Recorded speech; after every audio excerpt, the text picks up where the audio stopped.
नमस्कार मित्रों, मैं नरेश दाधीच। आज हम फिर बात करेंगे कि राजनीति शब्द का प्रयोग बहुत हल्के से लिया जाता है। यानी हम कहना कुछ और चाहते हैं लेकिन शब्द हम प्रयोग लेते हैं राजनीति का। जैसे कल मैंने बात की थी कि षड्यंत्र की जगह पर हम राजनीति का प्रयोग करते हैं। उसी प्रकार से आज देखते हैं, आज भी कुछ ऐसी बातें हैं जो मैं शेयर करना चाहूँगा क्योंकि हम राजनीति के विद्यार्थी हैं। इसलिए हम देखते हैं कि हर व्यक्ति के साथ कभी न कभी किसी न किसी समय पर कुछ ऐसा होता है, समाज के द्वारा, राज्य के द्वारा, मित्रों के द्वारा, दूसरे व्यक्तियों के द्वारा, तो वो जिसे वो अन्याय समझता है कि उसके साथ न्यायपूर्ण व्यवहार नहीं हुआ है। लेकिन वो ये नहीं कहता है कि उसके साथ अन्याय हुआ है, वो कहता है उसके साथ राजनीति हो गई है। यानी राजनीति को अन्याय का पर्यायवाची माना गया है सामान्य जन के द्वारा। तो हमें ये स्पष्ट पहले रूप से समझना चाहिए कि राजनीति न तो न्याय करती है न अन्याय करती है। न्याय और अन्याय करने का दायित्व राज्य के पास होता है, जो अपने विभिन्न अंगों के द्वारा न्याय अन्याय करते हैं, विशेष रूप से जुडिशरी के द्वारा। तो जो न्यायपालिका है उसका काम है न्याय करना, न्याय देना और कानूनी रूप से न्याय को देना। और कानून इसलिए बने हुए हैं जिससे कि व्यक्तियों को न्याय मिल सके। तो इसलिए न्याय और अन्याय राजनीति का हिस्सा नहीं है। हालांकि ये होता है कि राजनीति के माध्यम से दबाव डालकर राज्य को हम विवश करते हैं कि वो कोई अन्यायपूर्ण नीति बनाए, या हम विवश करते हैं कि राज्य जहाँ पर अन्याय हो रहा है उसको दूर करके कोई न्यायपूर्ण नीति बनाए। तो दोनों स्थिति में न्याय और अन्याय का निवारण राज्य के माध्यम से होता है, न कि राजनीति के माध्यम से। इसलिए जब कभी किसी के साथ अन्याय हो तो वो कहे कि उसके साथ अन्याय हुआ है, वो यह नहीं कहे कि उसके साथ राजनीति हुई है, क्योंकि वो मान के चलते हैं कि अधिकतर लोग की जो अन्याय उनके साथ हो रहा है वो किसी षड्यंत्र के तहत हो रहा है, किसी दूसरे व्यक्ति या समूह के द्वारा किया जा रहा है। उसका जो लेजिटिमेट जो अधिकार है, जो वैधिक रूप से जो उसका अधिकार है, उस अधिकार को छीना जा रहा है कुछ व्यक्तियों के द्वारा या समूह के द्वारा राजनीति करके। और इसलिए वो कहता है कि अन्याय हो रहा है, उसको वो कहता है राजनीति हो गई है। लेकिन राजनीति का अर्थ अन्याय नहीं होता, ये हमें बिल्कुल स्पष्ट होना चाहिए। राजनीति एक बहुत बड़ी प्रक्रिया है और न्याय अन्याय का निर्धारण करना राजनीति का काम नहीं होता है। इसी प्रकार से राजनीति को स्वहित में संतुष्ट करने की प्रक्रिया भी नहीं मानना चाहिए। हम सामान्यतः देखते हैं व्यवहार में कि राजनीति का उपयोग करके लोग धनिक बन जाते हैं, धनवान बन जाते हैं, शक्तिशाली बन जाते हैं, अपने गलत कामों को सही करवा लेते हैं। और जो शक्तिशाली होते हैं वो राजनीति का प्रयोग करके अपने सरकार की नीतियों तक को प्रभावित करते हैं, उनको बदल देते हैं। तो हम कहने लग जाते हैं कि नहीं, राजनीति जो है वह और कुछ नहीं है, केवल अपने हितों को संतुष्ट करने का एक तरीका है। और नाम लेकर जनता के हित, यानी जनता के हित का नाम लेकर स्वयं के हितों को संतुष्ट करने का नाम राजनीति है। तो बुरे तरीके से, या जिसे हम कह सकते हैं कि हम जो बुरी राजनीति जिसे कहा जाता है, उसको हम राजनीति मानते हैं। राजनीति कभी भी स्वहित को संतुष्ट करने की प्रक्रिया नहीं रही है। हमेशा उनमें कुछ ऐसे लोग रहे हैं, कुछ ऐसे समूह रहे हैं जो इसका दुरुपयोग करते हैं। तो राजनीति का दुरुपयोग हम कह सकते हैं स्वहित को संतुष्ट करना है, लेकिन राजनीति का उपयोग ये नहीं है। और दुरुपयोग से कोई चीज़ परिभाषित नहीं हो सकती। इसलिए राजनीति को हम ऐसे परिभाषित नहीं कर सकते कि दुरुपयोग हो रहा है, इसलिए जिस कारण से दुरुपयोग हो रहा है वही उसका वास्तविक अर्थ है। तो इसलिए ये और बात हमें ध्यान में रखनी है कि राजनीति का जब लोग प्रयोग करते हैं तो वो उसके दुरुपयोग के रूप में प्रयोग करते हैं कि दुरुपयोग हो रहा है। लेकिन राजनीति की जो परिभाषा है वो उसके दुरुपयोग होने पर आधारित नहीं होती है। इसलिए हम देखेंगे कि राजनीति का ये अर्थ भी नहीं होता कि स्वहित को संतुष्ट किया जाए। इसी प्रकार से राजनीति केवल राजनीतिक दलों की गतिविधियों तक ही सीमित नहीं है और न चुनावों तक सीमित है। सामान्यतः ये स्वीकार किया जा सकता है और करना भी चाहिए कि इनमें राजनीति होती है, क्योंकि राजनीति के सबसे मुखर जिसे कह सकते हैं कि प्रगटना है। चुनाव होना प्रजातांत्रिक देशों में, या राजनीतिक दलों की गतिविधियां, चूंकि वो राजनीति ही करने के लिए आए हैं। राजनीतिक दल का अर्थ ही है जो राजनीति करने के लिए संगठित हुए हैं, और चुनाव का अर्थ यह है कि राजनीति जो कर रहे दल वो चुनाव के माध्यम से सत्ता को प्राप्त करेंगे। तो ये शुद्ध रूप से राजनीतिक घटनाएं हैं। लेकिन राजनीति केवल यहीं तक सीमित नहीं है। राजनीति का क्षेत्र बहुत व्यापक है। ये तो राजनीति की, जिसे हम कह सकते हैं, एसेंशियल है। और किसी समय में तो चूंकि ये राजनीतिक दल और चुनाव वगैरह राज्य से संबंधित होते हैं किसी न किसी प्रकार से, क्योंकि राज्य में सत्ता कोई प्राप्त करना चाहते हैं। तो बहुत वर्षों पहले जैसे गार्नर ने परिभाषित किया था, तो उसने कहा था राजनीति राज्य से संबंधित गतिविधियां है।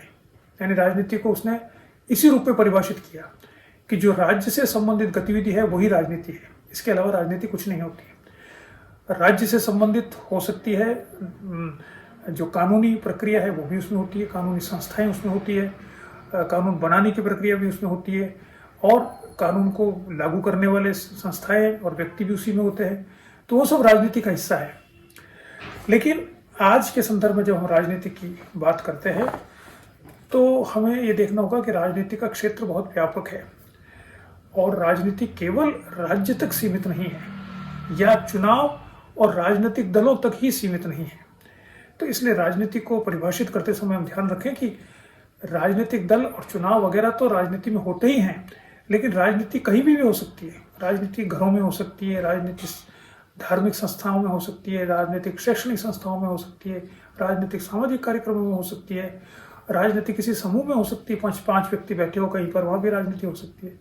तो राजनीति शब्द का प्रयोग करते समय ध्यान रखें कि राजनीति, कई बार हम कहते हैं कि अब राजनीति की बात मत करो, इसका अर्थ ये कि राजनीतिक दलों की और चुनाव की बात मत करो।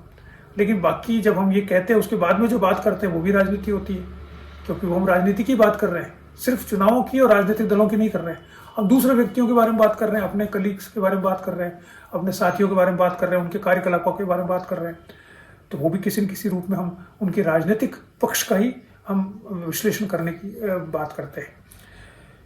तो ये और हमें ध्यान रखना है कि राजनीति केवल इतनी सीमित अर्थों में इसको परिभाषित नहीं किया जा सकता। एक और अंतिम बात यह है कि राजनीति को हिंसा से जोड़ा जाता है, और कई बार ये कहा जाता है कि राजनीति कुछ भी नहीं है सिवाय हिंसा के। क्योंकि अगर हम इतिहास देखें, मानव इतिहास, तो राजनीति का जो इतिहास रहा है वो हिंसा से भरा हुआ रहा है। अधिकतर राजनीति किसे कहते हैं, वो राजाओं के राज था बहुत वर्षों तक। तो राजा आपस में लड़ते रहते थे, किसी का राज्य बड़ा बनता था, किसी का छोटा बनता था, और राज्य का विस्तार करना, राज्य संकुचित होना, या राज्य में सत्ता परिवर्तन होना, ये 90% हिंसा के माध्यम से ही होता था। इसलिए हिंसा और राजनीति को पर्याय माना गया। आज भी जब राजनीतिक दलों के द्वारा बड़े बड़े आंदोलन किए जाते हैं तो किसी न किसी रूप में उसमें हिंसा मौजूद होती है। तो हिंसा को एक, जिसे कहा जाता है, एक एसेंशियल एलिमेंट राजनीति का माना गया, बल्कि ये कहा गया कि राजनीति ही हिंसा है। लेकिन हमें ये समझना चाहिए कि राजनीति हिंसा नहीं है। हिंसा राजनीति का परिणाम हो सकती है, हिंसा राजनीति की फेल्यूर हो सकती है, कि जहाँ राजनीति सफल नहीं हुई है वहाँ पर हिंसा आ जाती है, या राजनीति करने से हिंसा आ जाती है। हिंसा राजनीति नहीं है। तो हिंसा और राजनीति में अंतर करना आवश्यक है। हिंसा राजनीति का एक छोटा हिस्सा हो सकता है जो कि राजनीति के समाप्त होने पर आरंभ होता है, राजनीति के अंतर्गत नहीं होता। जब राजनीति, यानी जिसे हम दूसरे अर्थ में कहे, तो जब बातचीत के द्वारा कोई किसी समस्या का समाधान हो सकता है तो हिंसा नहीं होती। जब बातचीत के द्वारा समस्या का समाधान नहीं हो सकता तो हम कहते हैं कि वो फिर हिंसा में परिणित हो जाता है, चाहे जानबूझकर हो चाहे बिना जाने हो। तो बातचीत करना राजनीति का हिस्सा हो सकता है। Negotiations are part of politics, dialogues are part of politics, but violence is not part of politics. Violence comes after politics. Either it is an impact of politics और it is a failure of politics. जैसे दो राज्यों के बीच में बातचीत होती है, जैसे सीमा विवाद के बारे में या किसी और विवाद के बारे में, जब वो बातचीत सफल हो जाती है तो मामला खत्म हो जाता है, और जब बातचीत सफल नहीं हो पाती है किसी भी कारण से तो वो युद्ध के में भी वर्णित हो सकता है। तो राजनीति को हम कह सकते हैं कि वह हिंसा नहीं है, राजनीति का परिणाम हिंसा हो सकता है, राजनीति का जिसे हम कह सकते हैं कि उसकी जो असफलता है वो हिंसा में परिणित हो सकती है। तो फिर ये 5-7 बातें जो मैंने आपको बताई, ये ज़रूरी है एक राजनीति के विद्यार्थी के लिए।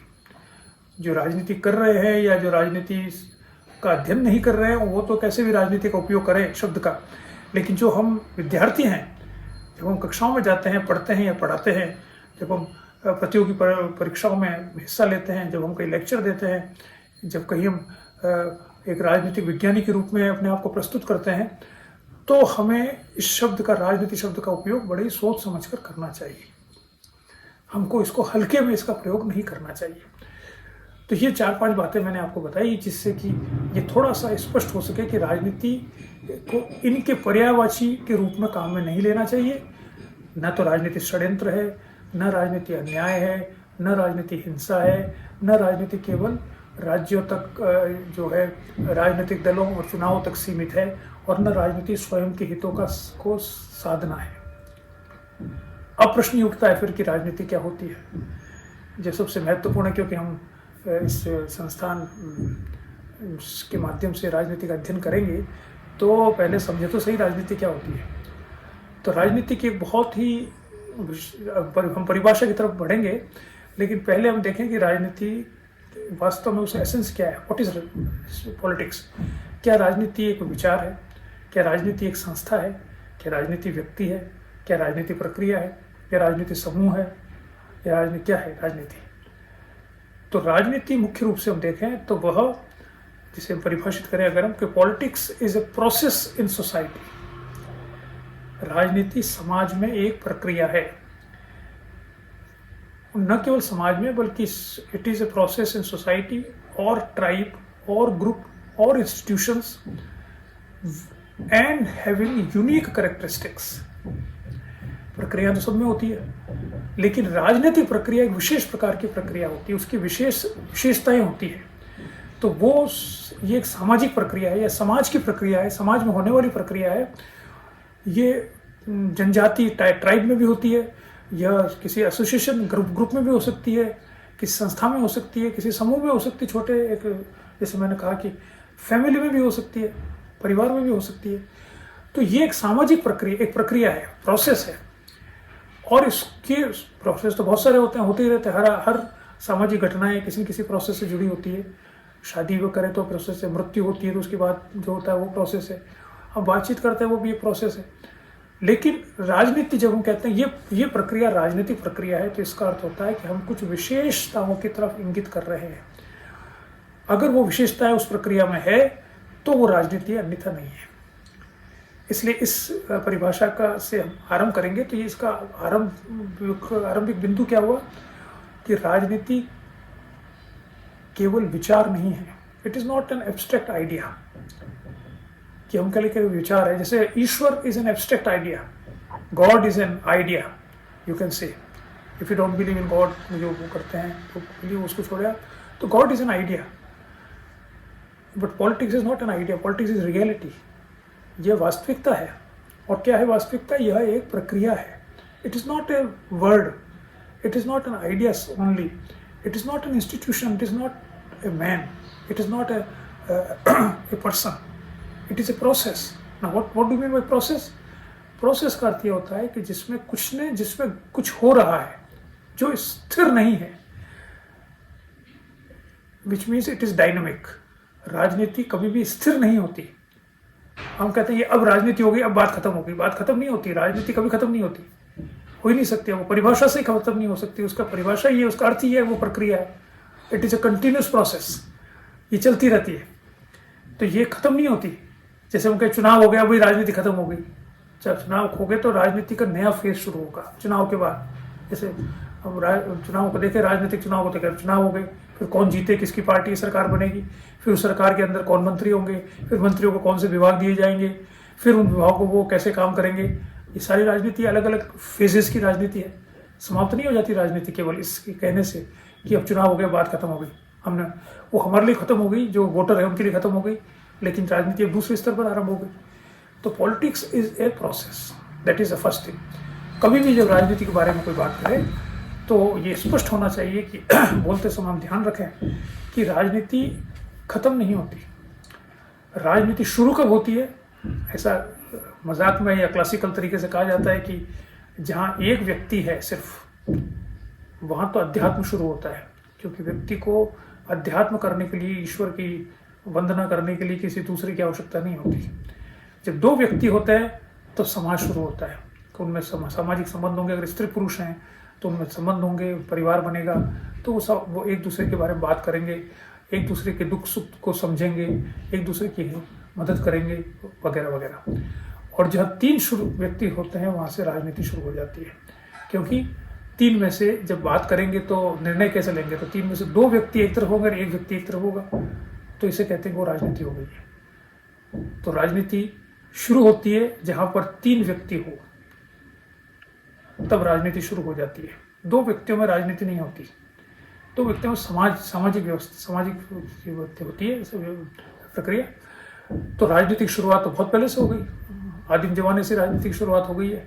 इसलिए न तो वो शुरू कब हुई है इसको मालूम करना लगभग असंभव है। इसी प्रकार से खत्म कब होगी ये भी मालूम करना असंभव है, क्योंकि कार्ल मार्क्स ने कहा था कि हमारा आदर्श समाज जो है वो होगा जो राज्य विहीन होगा, वो वर्ग विहीन होगा और शोषण विहीन होगा, और तब कॉन्सिक्वेंटली राजनीति भी खत्म हो जाएगी, क्योंकि राजनीति मार्क्स के अनुसार केवल वर्गों का संघर्ष ही राजनीति है। तो जब वर्ग ही समाप्त हो जाएंगे, शोषण ही समाप्त हो जाएंगे जिसके आधार पर वर्ग बने, और राज्य समाप्त हो जाएगा, तो राजनीति कैसे बचेगी? लेकिन बहुत से लोग ऐसा मानते हैं कि राजनीति को ये परिभाषा 19वीं शताब्दी की परिभाषा है, जब राज्य की गतिविधियों को राजनीति माना गया था। आज अगर कार्ल मार्क्स हो तो वो ये स्वीकार नहीं करेगा कि राजनीति खत्म हो जाएगी। राज्य खत्म हो सकता है, वर्ग खत्म हो सकते हैं, शोषण विहीन समाज भी खत्म बन सकता है, लेकिन राजनीति खत्म हो जाएगी ये कहना बड़ा मुश्किल है, लगभग असंभव है, क्योंकि अब राजनीति की परिभाषा अलग हो गई है। आज राजनीति को अलग तरह से देखते हैं, अलग दृष्टि से देखते हैं। वो 19वीं शताब्दी के गार्नर की परिभाषा आज लागू नहीं होती कि राजनीति राज्य से शुरू होती है और राज्य पे खत्म हो जाती है। तो अगर राज्य ही नहीं रहेगा तो राजनीति कहाँ से होगी? ये बात अब लागू नहीं होती है। तो चलिए आज इतना देखते हैं, अगले उसमें हम राजनीति को परिभाषित करेंगे और फिर देखेंगे कि हम किन बातों पर बात करें। वेडर एकेडमी ऑफ पॉलिटिक्स में आपने इतनी देर बातचीत को सुना, उसके लिए आपका बहुत बहुत धन्यवाद। कृपया इस वीडियो चैनल को सब्सक्राइब कीजिए, यूट्यूब चैनल को सब्सक्राइब कीजिए, हमारे जो फेसबुक पेज है और इंस्टाग्राम पेज है, और इसके साथ साथ जो हमारा ट्विटर है, उन सबको अगर आप फॉलो करते हैं या सब्सक्राइब करते हैं तो हमें हमारा उत्साहवर्धन होगा। धन्यवाद।